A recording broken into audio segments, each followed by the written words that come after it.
திருப்பத்தூர் மாவட்டம் திருப்பத்தூர் அடுத்த ஆதியூர் பகுதியில் உள்ள ஸ்ரீ விஜய் வித்யாலயா தனியார் பள்ளியில் தமிழ்நாடு அரசு போக்குவரத்து துறை சார்பில் பள்ளி வாகனங்கள் வருடாந்திர கூட்டம் நடைபெற்றது. அதில் திருப்பத்தூர் மாவட்டத்தில் சுமார் 559 தனியார் பள்ளிகள், திருப்பத்தூர் மற்றும் வாணியம்பாடி வட்டார போக்குவரத்து அலுவலகத்திற்கு உட்பட்ட அனைத்து வாகனங்களும் இந்த ஆண்டு ஆய்வுக்கு உட்படுத்தப்பட்டது.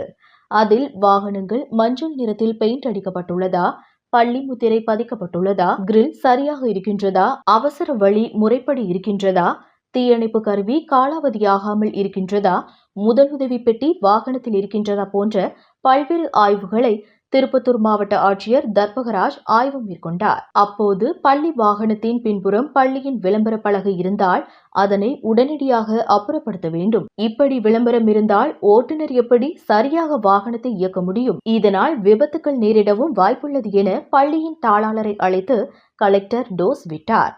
இந்த காரணத்தினால் பள்ளியின் வாகன ஓட்டுநர்கள் கைத்தட்டி கலெக்டரை ஆரவாரப்படுத்தினர். இந்த ஆய்வுகளில் வருவாய் கோட்டாட்சியர் ராஜசேகர், வட்டார போக்குவரத்து அலுவலர் காளியப்பன், போக்குவரத்து ஆய்வாளர் விஜயகுமார், தீயணைப்புத்துறை நிலைய அலுவலர் முருகன், தனியார் பள்ளி வாகன ஓட்டுநர் என பலர் கலந்து கொண்டனர். திருப்பத்தூரிலிருந்து ரிப்போர்ட்டர் வெங்கடேசன்.